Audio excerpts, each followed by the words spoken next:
When it's time to repot your Nepenthes, you will buy usually some Sphagnum. The problem is the Sphagnum is sold in liters. For example, it will be sold as a 12-liter pack. But 12 liters of dead Sphagnum, how many pots can you do with that? So today we will see.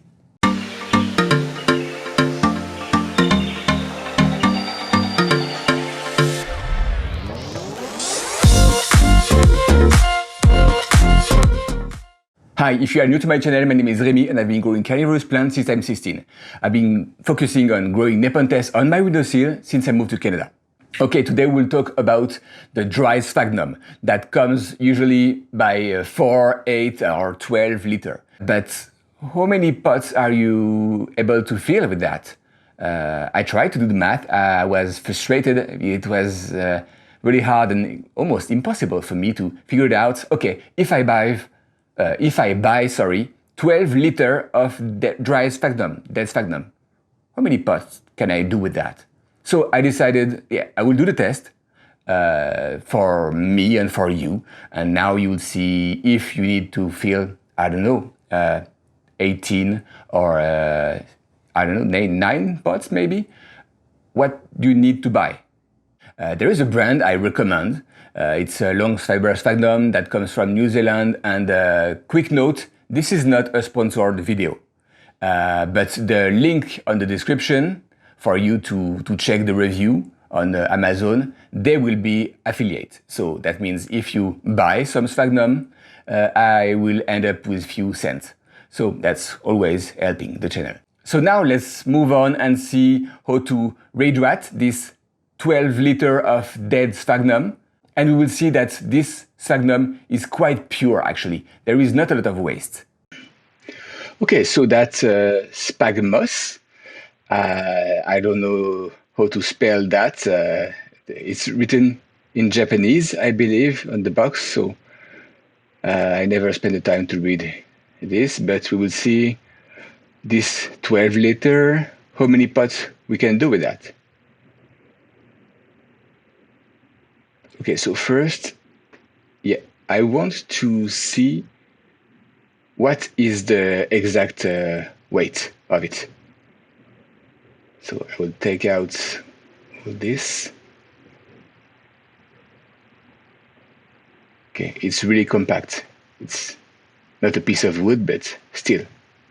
Okay, so. Okay, doing a mess.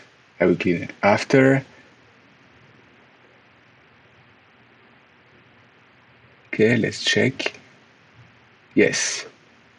So, 132 grams when it's dried. So now we will put the water, we will hydrate it back, and be generous. At least I would say a liter. And then you wait, and it will drink this water really like a sponge. So if you see that the water is kind of yellow, it's normal. This is my rain water, so it's not distilled water, so it's not totally clear. So it's normal. This is not connected to the Sphagnum. And then you will wait. I will speed up a little bit because it's boring. Then you turn it.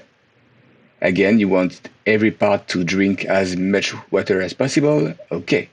So you see it's kind of a spongy now. So again, press and make it drink everything possible. And then you will see that it's starting to fall apart. You'll see that it's still slightly hard in it. But you can open it and it's still dry in it. So you have to, again, like a sponge, you press it and you put maybe more water. It's really like preparing a dough. When I do my own baguette, that's kind of what I do. Not putting the water, but still pressing and malaxing all this thing. So let's speed up. Okay, so now this is fully hydrated Sphagnum. So there is way too more water now. It's really charged, like loaded with water. So I will take as much water out as I can.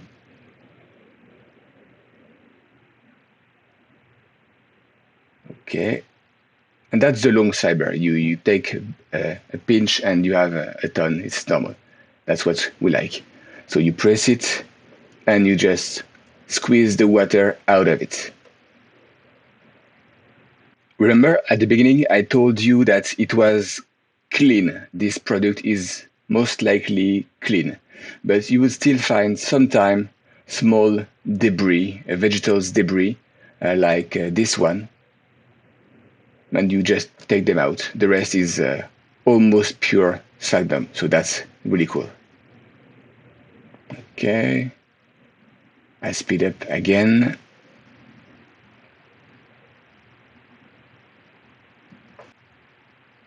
And we are almost done. So then this is, it's gonna be the test when it's rehydrated but not loaded with water. We'll see the total weight of it.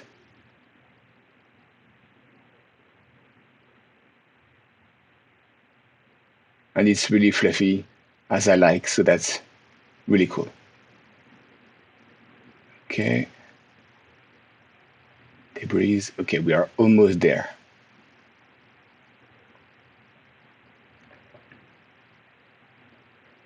Okay, so what is, yeah, 944 grams.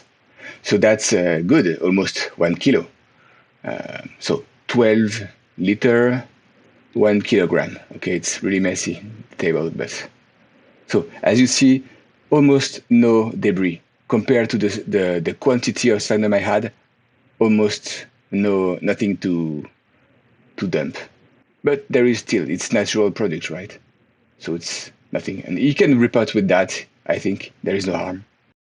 Before showing you how many pots can you do with this 12 liter of rehydrated dead sphagnum, I would like to ask you a favor. Could you please like this video and consider subscribing, hitting the little bell?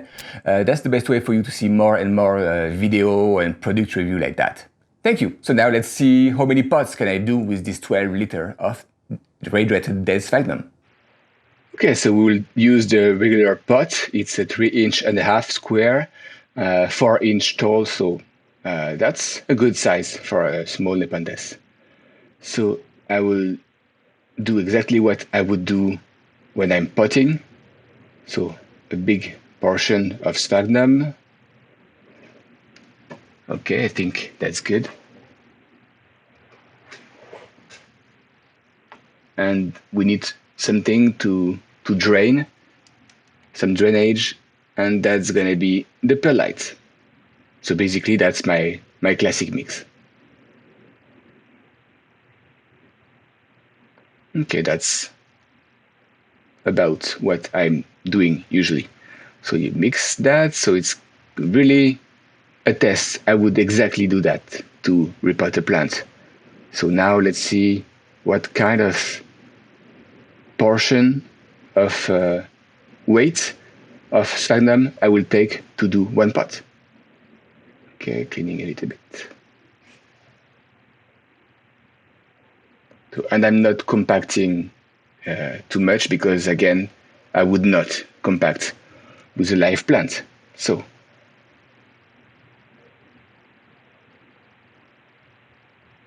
okay. Okay, usually I would have more perlite on it, but it's still a good exercise. A little bit of sphagnum more.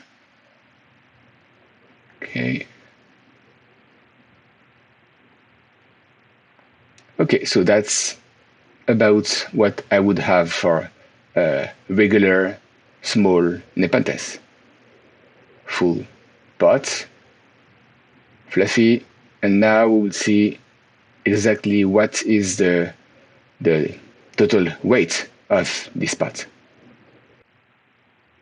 Okay, so now I will just take only the sphagnum and put that on the side to make sure I only take the weight of the sphagnum. Okay, so That's all the sphagnum that were there, without the perlite for sure. And we will see, okay, 1 pot equal 45 grams. So with a little bit of perlite, I would have 18 pots. And I don't know if they did it on purpose, but I know exactly what is 18 pots. That's a full tray. The classic 10 by 20 inch, that's 18 pots. So this 12 liter of dried sphagnum would fill this 18 pots, the full tray. So that's really cool. And this is the really classic tray with the classic pot, right? 3.5 inch. Okay, so as you see, 12 liter will give you a full tray. The 10 by 20 tray, the classic tray that you will have, and with the classic square pot that you can buy, it's gonna be 18 pots. So clearly, 12 liter is great to have small plants. For sure, if you have big plants, like it will be another math behind, but for growing small plants that you will be able to buy from other growers or shops, that's gonna be great. So if you have any question or comments, if you use this brand or if you recommend another brand that I'm not aware of, please leave it in the comments and I will go check that. And until next time, happy growing.